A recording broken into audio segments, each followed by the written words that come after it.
जीवन हमें एक मौका देता है, इसलिए जब भी सही कॉलेज चुनने का समय आए तो सिर्फ मंगलायतन यूनिवर्सिटी आपके बेहतरीन भविष्य और सर्वांगीण विकास के लिए।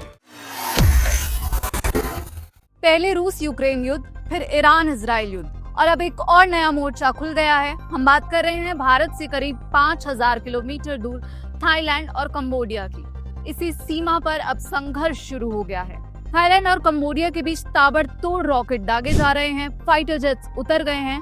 आमतौर पर एक खास किस्म के टूरिज्म के लिए मशहूर थाईलैंड पर अब भारत भी नजर बनाए हुए है और भारत का पहला बयान सामने आया है।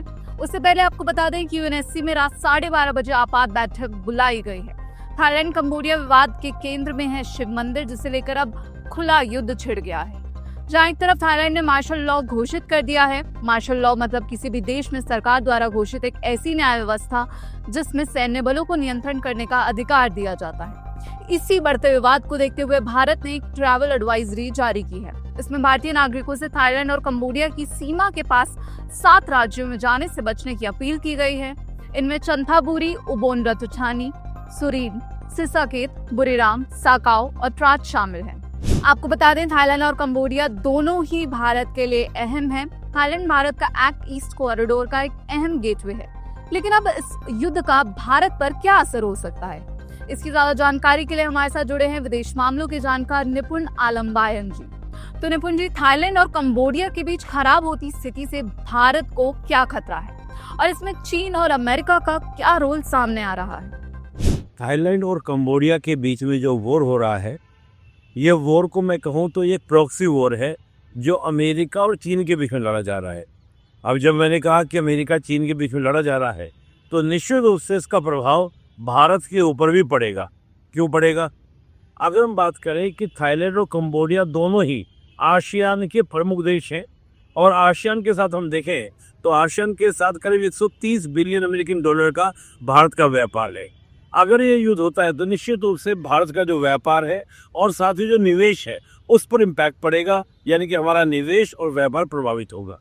वहीं हम देखें कि इस क्षेत्र में अस्थिरता उत्पन्न होगी और चीन का प्रभाव, क्योंकि हम जानते हैं कंबोडिया जो है वो प्रो चाइना है या चाइना की वहाँ पर उपस्थिति कंबोडिया में है, तो कहीं ना कहीं हमारे लिए क्षेत्रीय स्थिरता को बनाए रखने में और साथ में चीन को प्रतिसंतुलित करने में समस्या उत्पन्न होगी। तीसरा मुझे दिखता है कि एक सैन्य जो हम कहते हैं ना कि होड़ मचेगी किसकी, हथियारों को इकट्ठा करने की, चाहे वो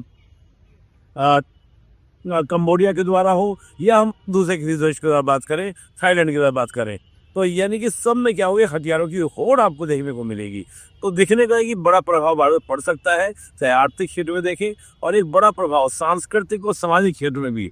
हम देखते हैं दोनों ही देश बुद्ध रिलीजन को मानने वाले हैं, तो कहीं ना कहीं जो हमारे वहाँ पर बुद्ध रिलीजन संबंधित जो मंदिर हैं, मोनेस्ट्रीज वगैरह हैं, उन पर प्रभाव पड़ सकता है। यहाँ तक कि भारत में भी जो बुद्ध रिलीजन है उस पर भी प्रभाव पड़ेगा कि यहाँ भी इस प्रकार की बात हो सकती है कि भारत को इसमें हस्तक्षेप करना चाहिए। बहुत बहुत शुक्रिया निपुण जी आपका इस पूरी जानकारी के लिए। तो आपको बता दें, इसी बीच थाईलैंड ने युद्ध विराम जैसी किसी भी स्थिति को नकार दिया है, जिसका सीधा मतलब है कि जंग अभी और घातक होने वाली है।